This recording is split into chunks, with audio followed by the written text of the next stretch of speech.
The great hall of the onyx spire was a theater of silence. Every tapestry, woven with the glorious and bloody history of the Nocturne Kingdom, seemed to hold its breath. Every shadow, long and sharp in the candlelight, was a spectator. At the head of a table that could have seated 100, but now held only one, sat King Aldrich, first of his name, ruler of all that the moon touched. He had been king for a year marked by 2 clandestine attempts to make his reign the shortest in their 800-year dynasty. Before him stood a woman, Sarah Voss. She was not old by their standards, barely a century and a half, with eyes that had seen far less than his, but somehow seemed infinitely more tired of it all. She was a daughter of a disgraced house, a name whispered with pity or contempt, now resurrected for the least glamorous, most vital role in the kingdom, royal taster. A crystal goblet, filled with a ruby-dark vintage from the sunken cellars, was presented to her on a silver tray by a servant whose hands trembled slightly. This was the ritual, the 3rd night of her service. The first 2 had been uneventful, marked only by Sarah's profound disinterest in the pageantry. She took the goblet. The court, what little of it was assembled for this grim nightly tradition, watched. Lord Valerius, Aldrich's chief adviser and a man who looked perpetually like he'd just swallowed a lemon a century ago, stood stiffly by the king's throne. Sarah did not swirl the wine. She did not inhale its bouquet.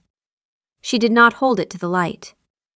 She raised it to her lips with the same weary enthusiasm one might reserve for paying taxes, and took a small, deliberate sip. She held it on her tongue, her expression unreadable. Aldrich watched her. He had been told she was the best.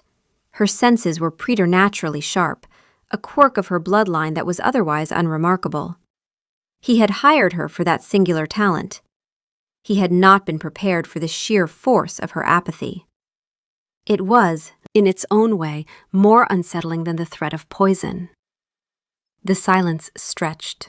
It became a physical thing, pressing in on them. A full minute passed. Valerius cleared his throat, a sound like gravel turning over. Sarah finally swallowed. She placed the goblet back on the tray with a delicate click that echoed through the hall. "Well?" Aldrich's voice was low, a resonant baritone that had commanded armies and silenced senates. Sarah Voss met his gaze. Her eyes were the color of storm clouds. "You will live, Your Majesty." A collective sigh, barely audible, rippled through the observers. The servant took the tray and poured a glass for the king from the same decanter. Aldrich accepted the goblet. But he didn't drink. He kept his eyes on her. The first taster, a nervous old vampire named Lucian, would have bowed himself into a semicircle and backed away. Sarah just stood there, as if waiting to be dismissed from a particularly boring municipal meeting. This was the mistake. The moment the hinges of his reign and his sanity began to creak. He was curious. "And?" he asked. Sarah blinked. "And what, Your Majesty?" "The wine," Aldrich clarified, gesturing with his goblet. "What is your assessment?" Lord Valerius's jaw tightened. This was not part of the ritual. The taster's job was to ascertain the presence of wolfsbane, of silver dust, of the tears of Aethel. Not to be a sommelier. Sarah seemed to consider the question with genuine, if mild, surprise. "It's a 78 from the Valois vineyard," she said, her voice flat. "Over-oaked. The tannins have completely collapsed. It tastes like a regretful memory of a much better berry. It is, in short, safe, but tragically mediocre." Silence. This time it was not tense. It was stunned. Utterly, completely, gobsmacked stunned. Valerius looked as though she had just suggested they redecorate the hall in pastels. Aldrich stared at her. He had been raised on that vintage. His father had praised it as the pinnacle of their cellars. For 300 years, the 78 Valois had been the celebratory drink of the royal family. And this woman, this slip of a girl from a fallen house, had just dismissed it as a regretful memory. He looked down into his cup. He took a sip. She was right. It was awful. A slow, unfamiliar sensation bloomed in his chest. It felt suspiciously like amusement. He hadn't felt it in a year, not since the crown had been placed on his head and the weight of ages had settled on his shoulders. "I see," he said, his voice dangerously neutral. He set the cup down. "Thank you for your candor, Lady Voss." He used her title, a courtesy most had forgotten she was owed. "It's just Voss," she corrected, without thinking. "My family hasn't been worthy of the lady in 50 years. No need to stand on ceremony that crumbled to dust before I was born." Valerius made a small, strangled sound. Aldrich almost smiled. Almost. "As you wish. You are dismissed."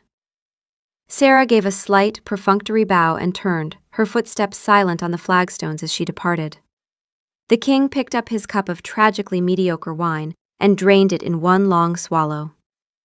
"Your Majesty," Valerius began, his voice tight with disapproval.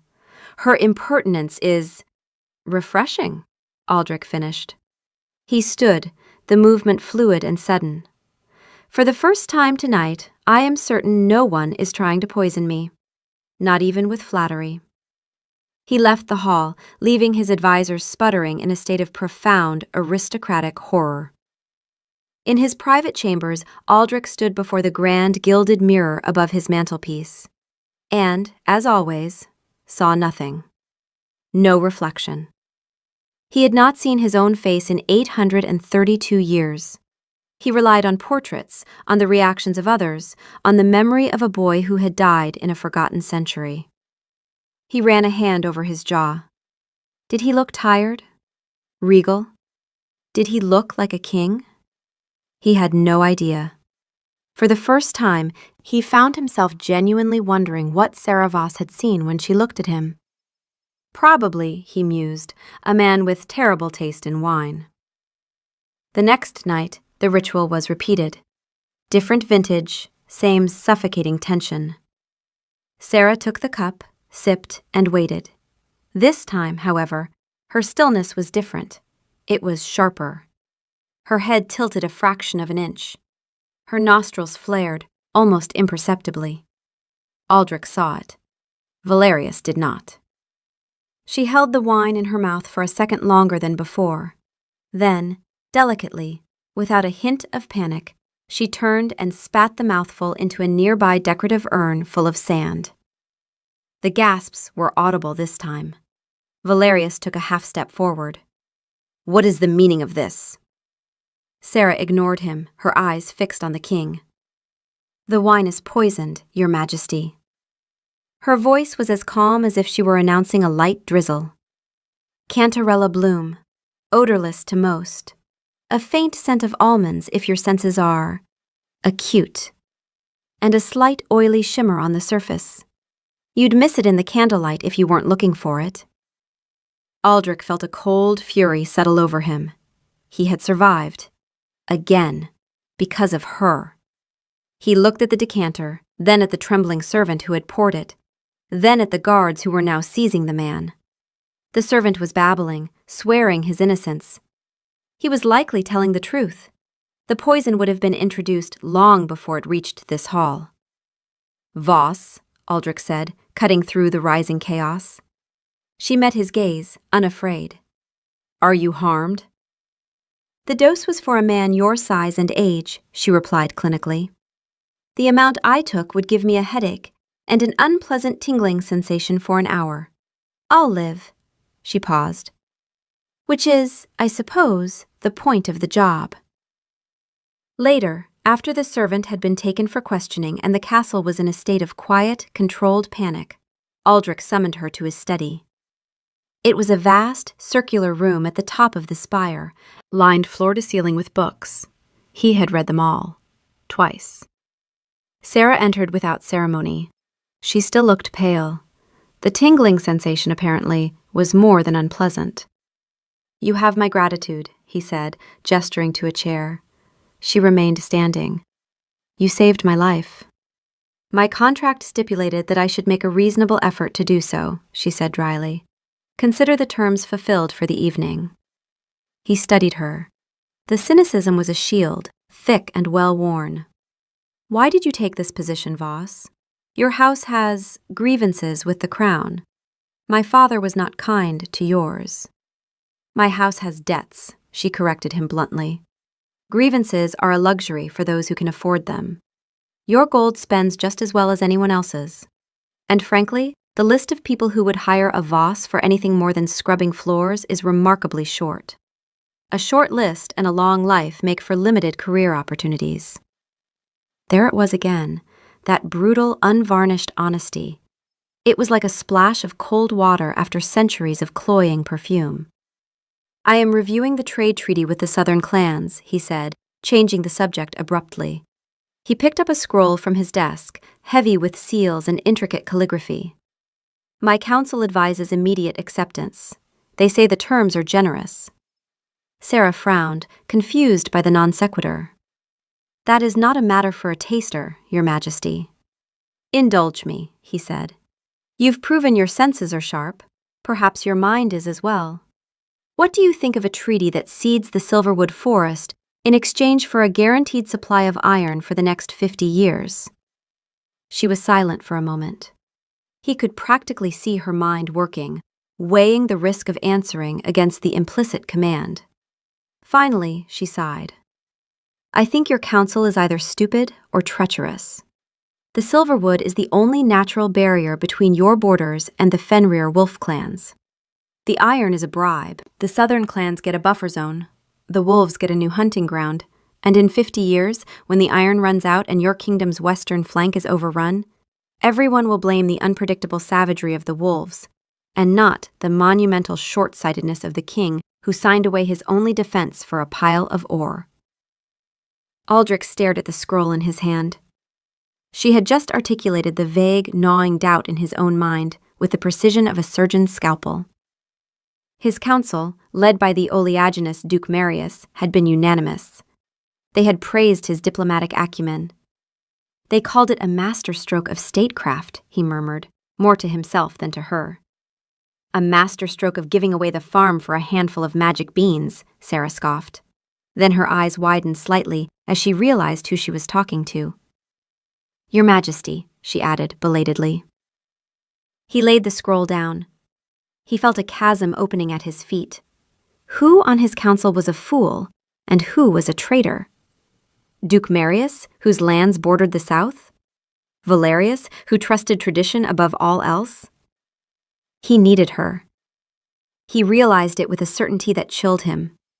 He needed this abrasive, cynical, brutally honest woman more than he needed his entire fawning council.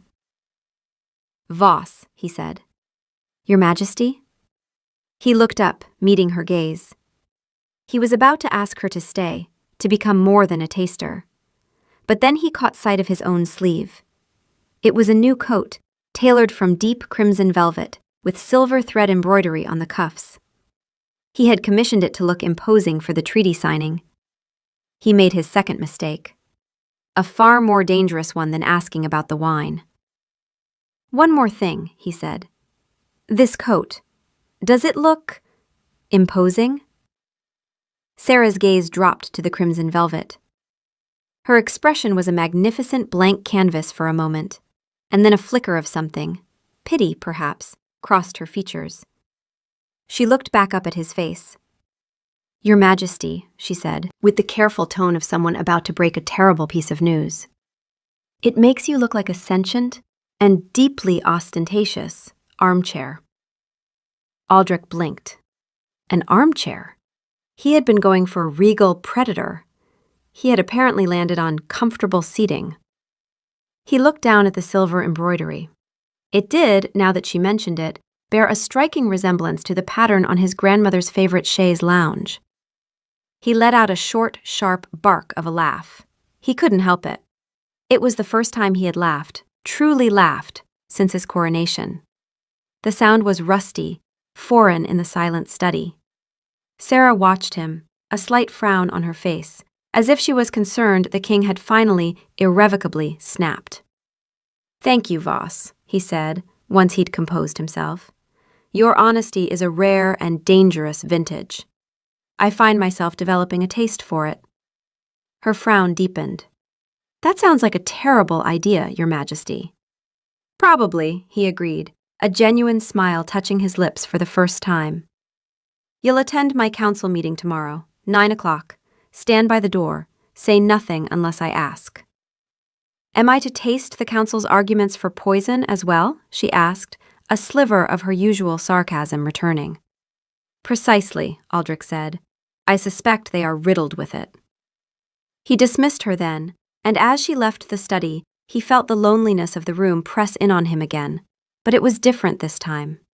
It was the silence after a fascinating conversation, not the endless quiet of an empty tomb. He was becoming dangerously addicted to the truth, and he had a sinking feeling it was an addiction that would cost him dearly. The small council chamber was a den of vipers pretending to be decorative statues.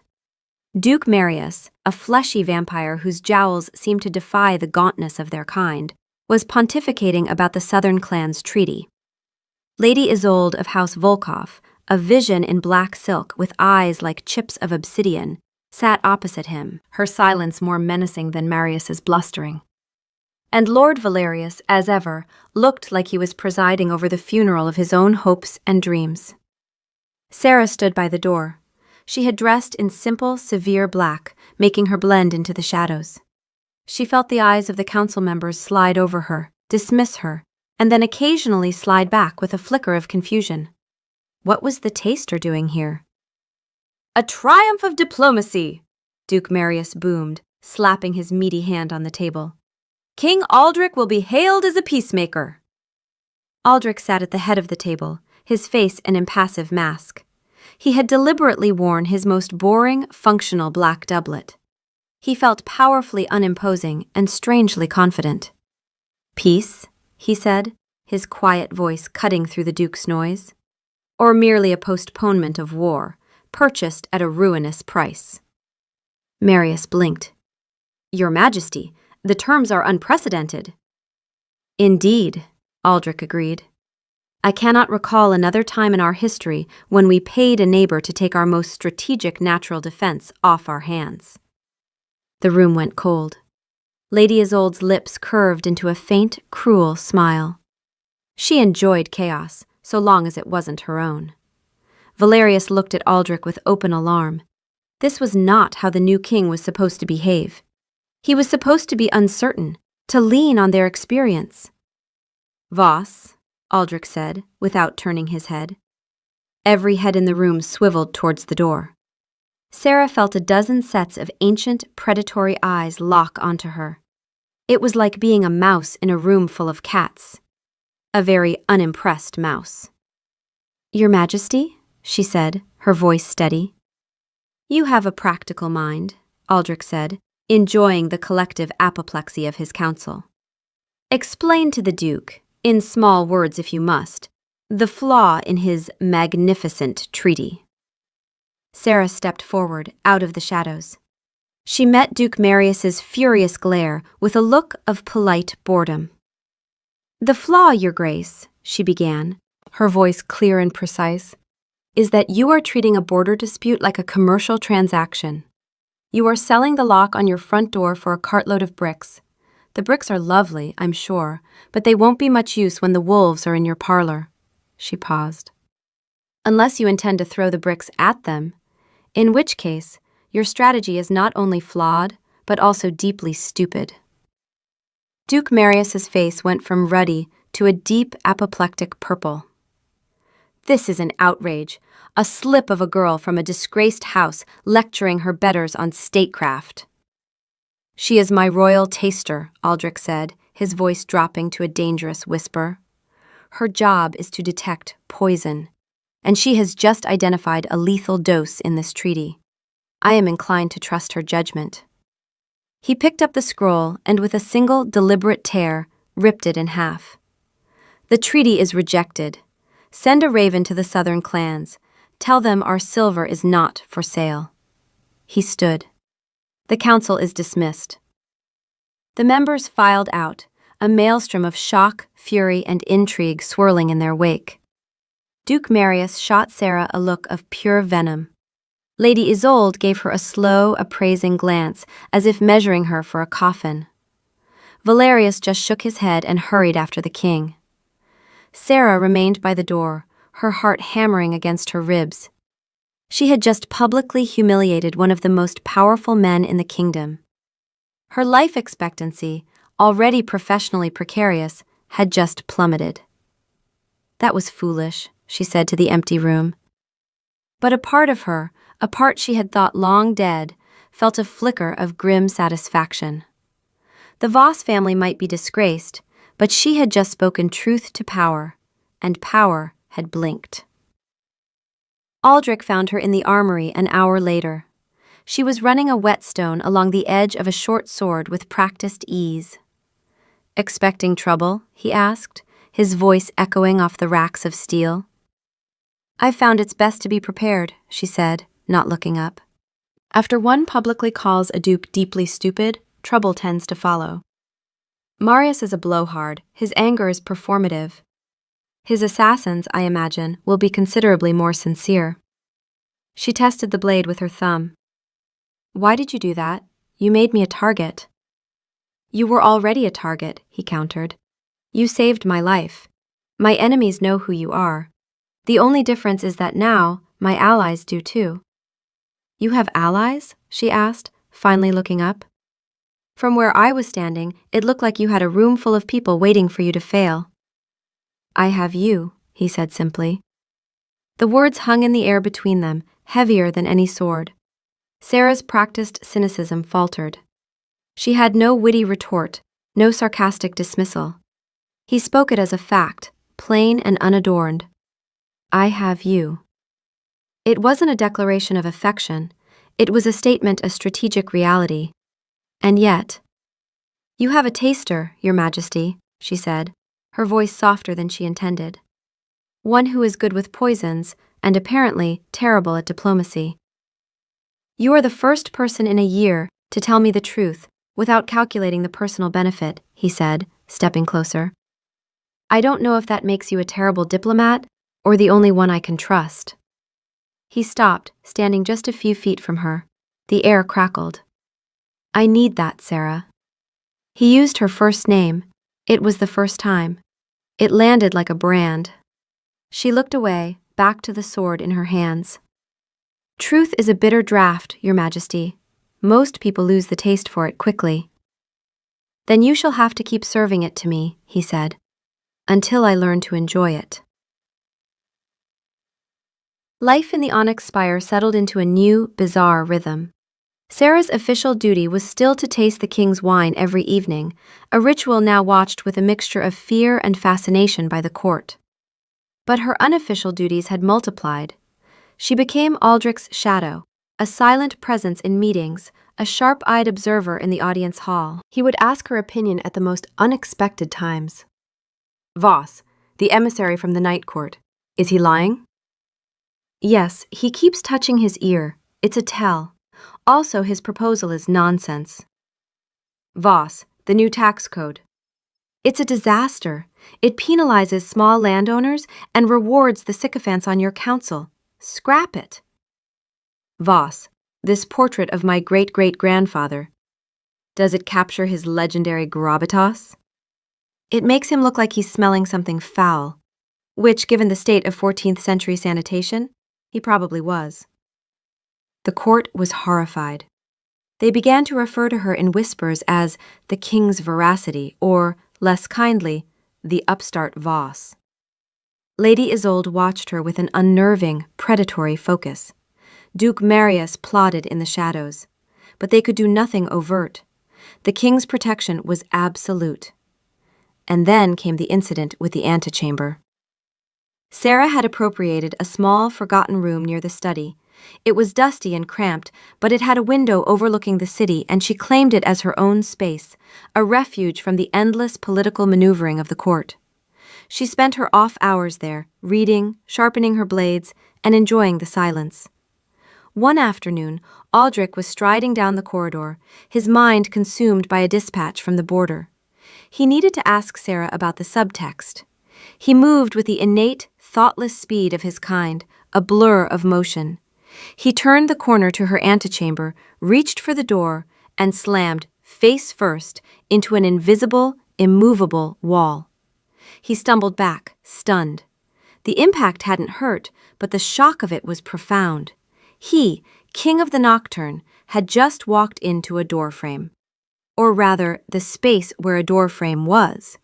He reached out a hand, and his fingers met a cold, unyielding barrier at the threshold.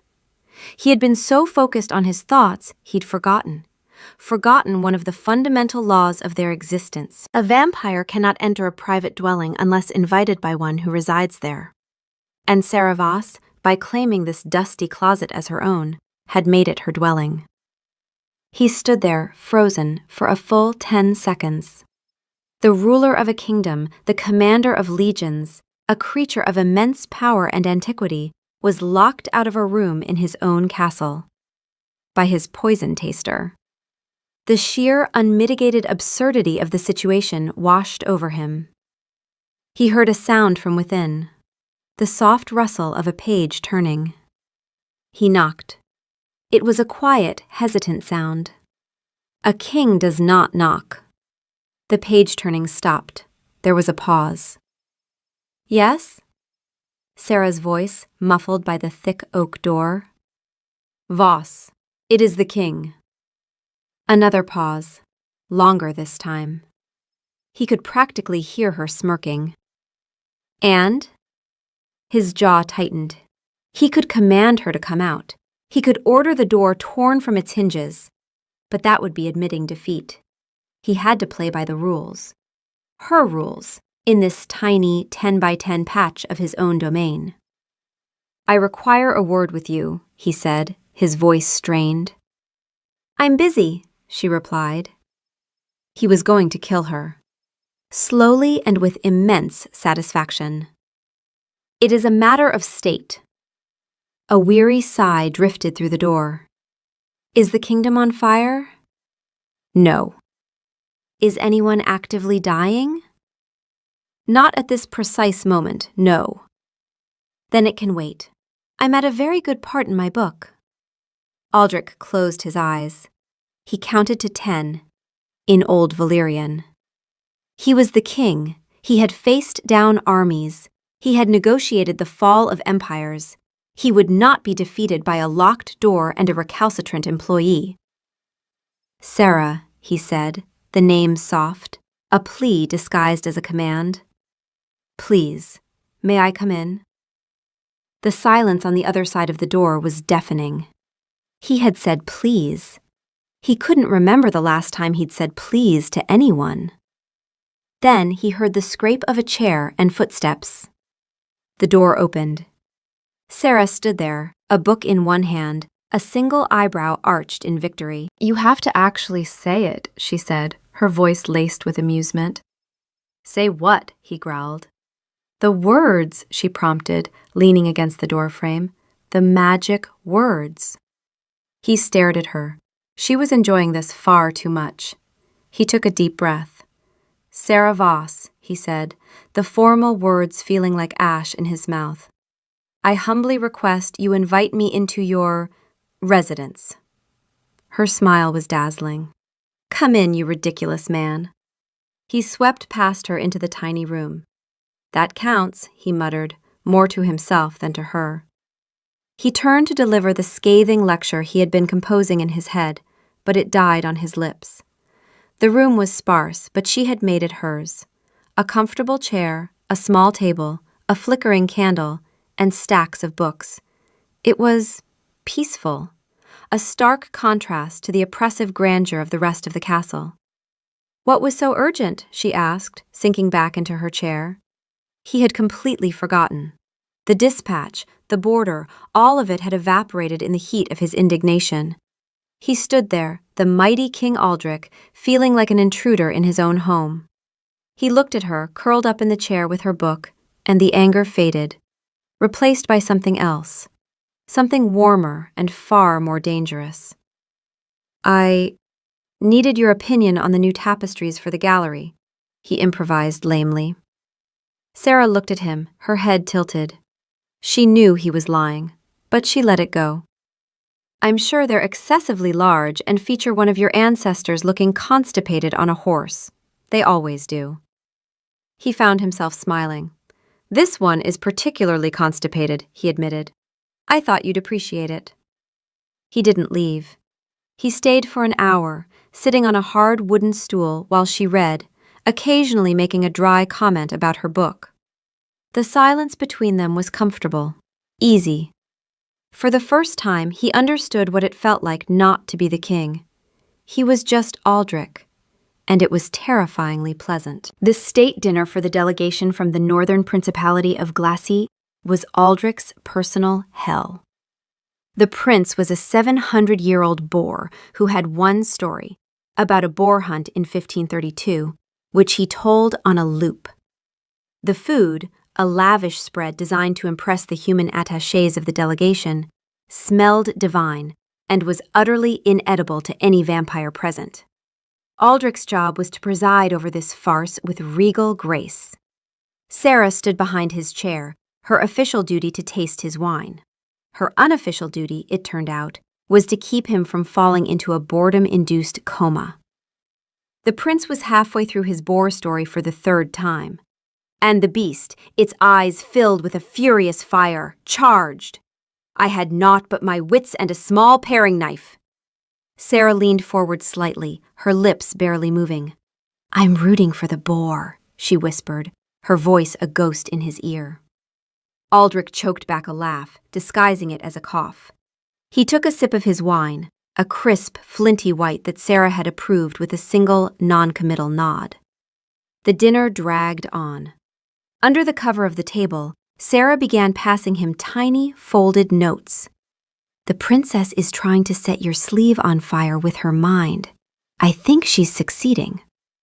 Aldrich glanced at the sullen-looking princess. She was indeed glaring at his arm with intense concentration. Another note. If you have to listen to the boar story again, feign a seizure. I'll back you up. He scribbled a reply on his own napkin. Tempting, but the diplomatic fallout would be extensive. Worth it, came the immediate reply. It was during the main course, a roasted pheasant that smelled agonizingly good, that Lady Isolde made her move. She had been watching the subtle interplay between the king and his taster with mounting fury. Lady Voss, she said, her voice carrying across the table, dripping with false sweetness. You seem so underutilized, standing there all evening. Tell me, is it terribly dull, watching others enjoy the bounty of the king's table? The question was a deliberate cruelty, a reminder of what they were, what they couldn't have, a reminder of Sarah's lowly station. The table fell silent. Everyone turned to look at Sarah. She didn't flinch.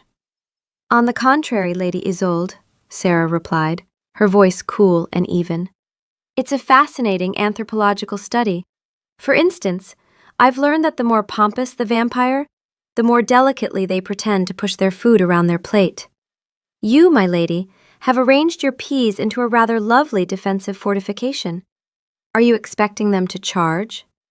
A few of the younger vampires failed to hide their snickers. Isolde's face became a mask of cold fury. The Prince of Glacis, oblivious, chose that moment to launch into his boar story again. The tension was broken. Aldrich shot Sarah a look of pure, unadulterated gratitude. She had not only defended herself, she had done it with a wit that left Isolde disarmed and ridiculous. Later that night, long after the disastrous dinner had concluded, he found her in the library. She was perched on a rolling ladder, retrieving a book from a high shelf. Defensive pea fortification, he said, leaning against a bookshelf. She glanced down at him, a small smile playing on her lips. She started it. She did, he agreed. And you finished it. You have a talent for making enemies, Voss. It's a gift, she said, pulling a heavy leather-bound tome from the shelf. She started to climb down. "Allow me," he said. He was beside the ladder in an instant, his hand offered to help her. She hesitated for a fraction of a second, then placed her hand in his. His skin was cool, hers was not warm, not in the human sense, but alive. A current passed between them, a jolt of awareness that had nothing to do with statecraft or poison. He helped her down the last few steps, but neither of them let go. They stood there in the silent, moonlit library, their hands clasped. "My father," she said suddenly, her voice quiet. "He wasn't a traitor. He was just honest, like me. He told your father, the late king, that his military strategy in the Western Reaches was flawed. He was right. The king lost 2 legions, but it was easier to blame my father's treasonous advice than his own arrogance. He stripped our house of its titles, its lands. He made our name into a curse." Aldrich tightened his grip on her hand. He remembered the story, vaguely, a footnote in his father's long, bloody reign. "I did not know." "No one does," she said, a profound weariness in her voice. "History is written by the victors and the wealthy. We were neither." She finally pulled her hand away, clutching the book to her chest like a shield. "I took this job to repay our debts, to try and claw back some small measure of honor for my name. I didn't expect—" "What?" he prompted gently. She looked up at him, her storm cloud eyes searching his face. "I didn't expect the king to be different. He had ruled for a year. He had been praised, feared, flattered, and plotted against. But no one had ever called him different." The word landed in his soul and took root. "The loneliness," he found himself saying. The words coming from a place he kept locked away even from himself. "That is the true curse of being a king, and of this endless life. You are surrounded by people, yet utterly alone. You watch centuries turn to dust. Everyone you know, everyone you could ever care for, they are finite. They leave, and you remain." He looked at her. "The silence is the worst part." She held his gaze, her own cynicism for once stripped away, revealing the vulnerable soul beneath. "Your Majesty," she whispered, "the silence is terrifying." In that moment, they were not a king and his taster. They were 2 lonely people standing in a library full of dead men's stories, finding a flicker of life in each other. He had hired her to keep him alive, but it was only now that he realized she was doing something far more profound. She was making him feel like living was worthwhile. And across the castle, in her own opulent chambers, Lady Isolde came to a similar, though far more sinister, conclusion. The king was changing. The uncertain, grieving boy who had taken the throne was being forged into a true monarch, and the Voss girl was the fire. She was not his weakness. She was his strength. And she had to be removed. The poison was a work of art, subtle, patient, and cruel. It wasn't the swift, clumsy violence of Cantarella Bloom. This was called silver ash, a rare compound distilled from blighted mountain flowers that grew only on silver-rich soil. It didn't kill, not at first. It mimicked a natural blood sickness, a slow degradation of a vampire's immortal vitality. It caused tremors, weakness, a dulling of the senses. Over the course of a week, it would make its victims seem fragile, flawed, their bloodline weak. Eventually, the heart would simply stop. It was Isolde's favorite, so much more elegant than a dagger in the dark. She paid a kitchen boy, a human with gambling debts, to add a single, colorless drop to the decanter of water Sarah kept in her antechamber. Not the king's wine, never the king's wine, which was now guarded more fiercely than the crown jewels. This was personal. This was for Sarah. The first sign was a tremor in Sarah's hand as she reached for the king's goblet during the evening ritual. She stilled it instantly, hoping no one had noticed. But Aldrich noticed everything she did. He saw the fleeting flicker of weakness, the slight pallor beneath her already pale skin. He dismissed it as fatigue. The next day, she dropped a book in the library. The heavy tome hit the floor with a cannon-like boom. She swayed on her feet, clutching the shelf for support as a wave of dizziness washed over her. "Sarah?" Aldrich was at her side in an instant, his hand on her arm, steadying her. "Are you well?" "Fine," she lied, pushing herself upright. "Just tired." But vampires didn't get tired. Not like that. They felt the ennui of ages, the weariness of the soul, but their bodies were tireless machines. This was something else. This was wrong. The third night she nearly failed the tasting. She sipped the wine, and for a terrifying second, her senses, usually so sharp they could distinguish the vintage, the vineyard, and the mood of the vintner, told her nothing. It was just liquid. A fog had rolled into her mind. Panic flared, cold and sharp. She focused, pushed through the haze with sheer force of will, and finally, the familiar notes of the wine resolved themselves. Safe. She nodded at Aldrich, her face a pale, strained mask. "It is safe, Your Majesty." He stared at her, his eyes narrowed. He knew. He didn't know what, but he knew something was deeply wrong. He dismissed the court with a wave of his hand. When they were alone in the vast, empty hall, he walked over to her. He didn't speak. He simply reached out and took her hand. It was cold, colder than it should be. And it was trembling, a fine, persistent tremor she couldn't control. "What is this?" he demanded, his voice low and dangerous. "I don't know," she whispered, fear finally breaking through her composure. "I've felt weak for days." He led her to his study, his grip on her arm firm, proprietary. He sat her in a chair and began to pace, his mind racing through ancient texts, half-forgotten lore, the lessons of his tutors from centuries past. Tremors, weakness, a dulling of the senses, a blood sickness, or... He stopped pacing. He turned to face her. "Silver ash," he breathed, the name a curse on his lips.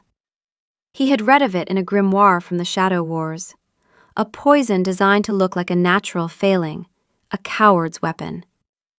Sarah's eyes widened in understanding and horror. It wasn't a flaw in her bloodline. It was an attack. Someone had bypassed his taster and poisoned her directly. The irony was so bitter it was almost funny. The composed, dignified King Aldrich vanished. In his place stood something ancient and terrifying. His eyes, usually a cool, thoughtful gray, blazed with a white-hot fury. The temperature in the room dropped. The candles flickered as if in a gale. "Who?" he snarled, the word a physical blow. It was not a question. It was a sentence. He moved, a blur of black. The castle was locked down before the guards even knew what was happening. Gates slammed shut. Corridors were sealed. He swept through the halls like a storm of vengeance, his quiet fury more terrifying than any shouting. He burst into the council chamber, where the members were still gathered, gossiping about the king's strange behavior. "My taster has been poisoned," he announced, his voice like the cracking of a glacier. "Here, in my home, under my protection." He let the words sink in. Duke Marius looked uneasy. Lady Isolde arranged her features into a mask of shocked concern. "This is a direct assault upon the throne itself," Aldrich continued, his gaze sweeping over each of them, weighing them, judging them. "Whoever is responsible is in this room. You will find them for me. You will bring them to me, or I swear on the soul of my father, I will unmake this entire court stone by stone. I will tear down the houses of my enemies, and I will salt the very earth where they stood. You have until dawn." He turned and was gone, leaving a wake of pure, unadulterated terror. He had never spoken to them like that. The boy king was gone. A dragon had awakened. He returned to the study to find Sarah slumped in the chair, her breathing shallow. The poison was accelerating. "The antidote," he said, his voice now tight with a desperation that terrified him. "There is an antidote, mandrake root and powdered pearl, mixed in a base of purified spring water."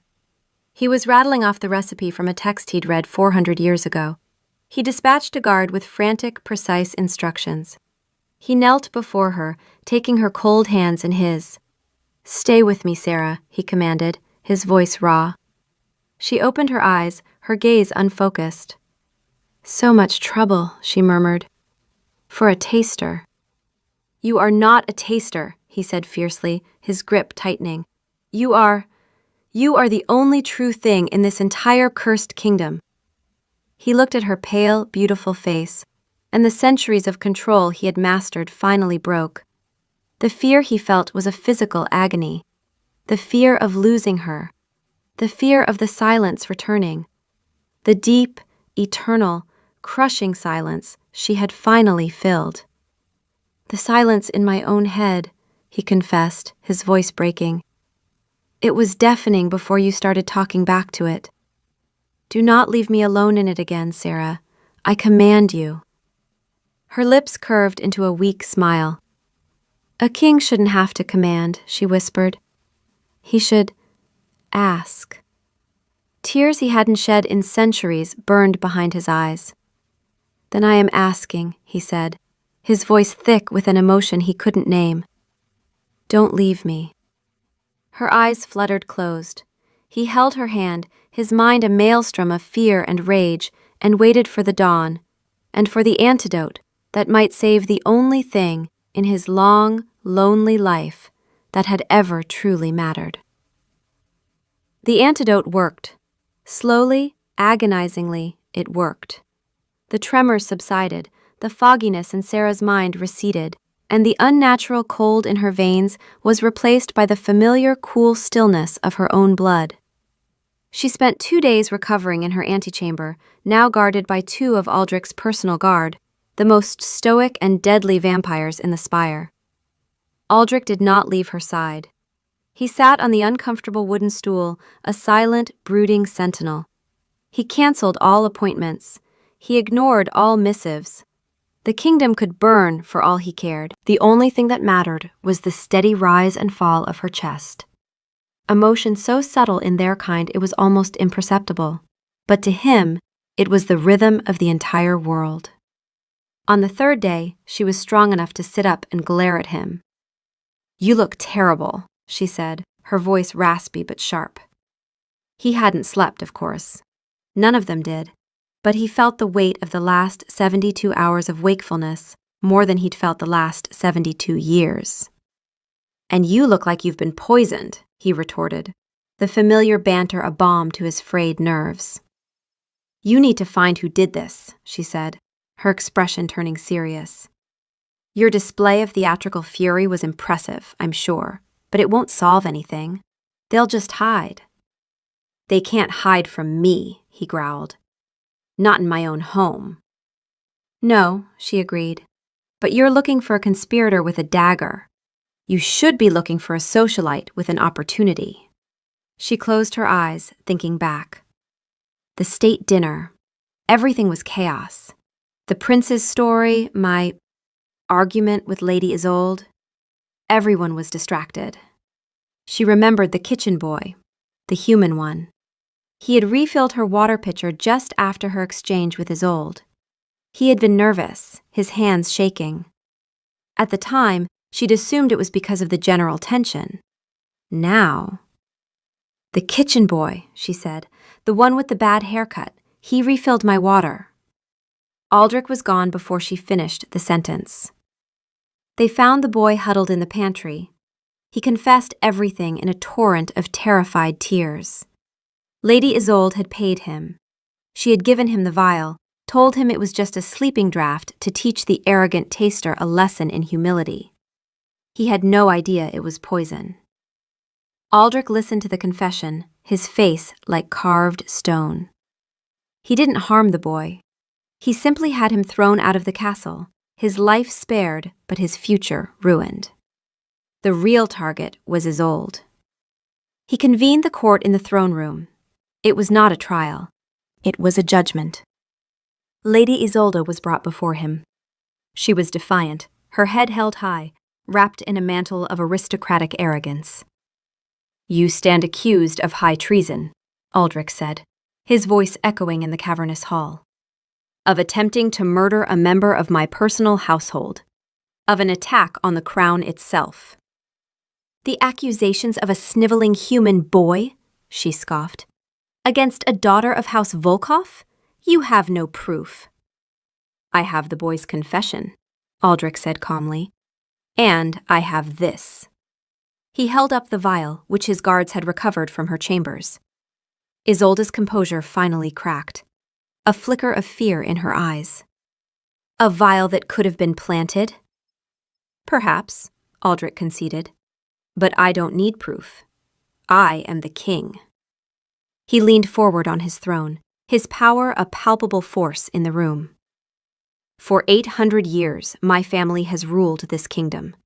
We have done so not just through strength, but through certainty. When our enemies reveal themselves, we do not hesitate. We do not waver." He looked at her, and she saw not the uncertain new king, but the collected fury of a dozen generations of monarchs. "You thought Sarah Voss was my weakness," he said, his voice dropping to a confidential, lethal whisper. "You were wrong. She is my clarity. She is the truth in a court of lies.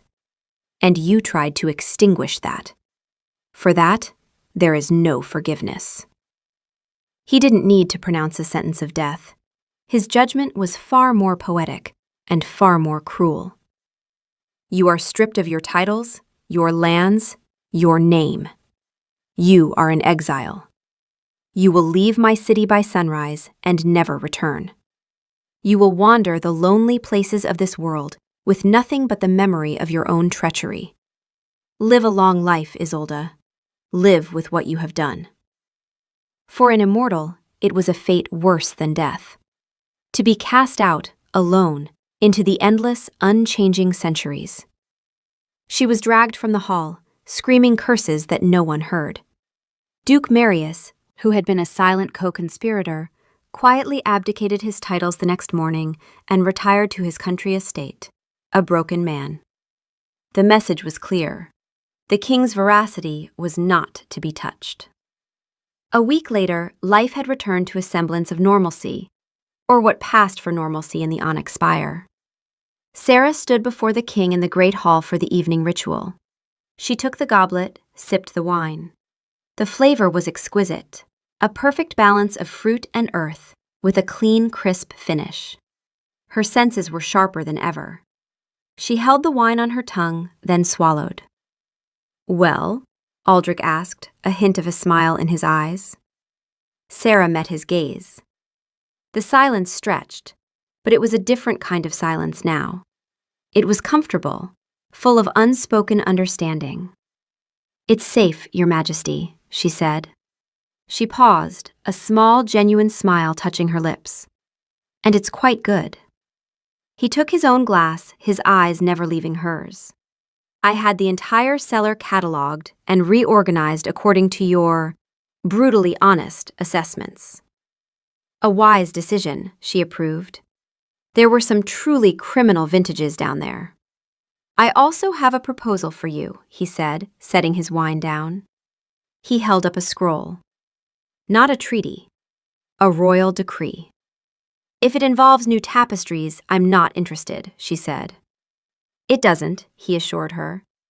"I am creating a new position in this court, that of royal advisor.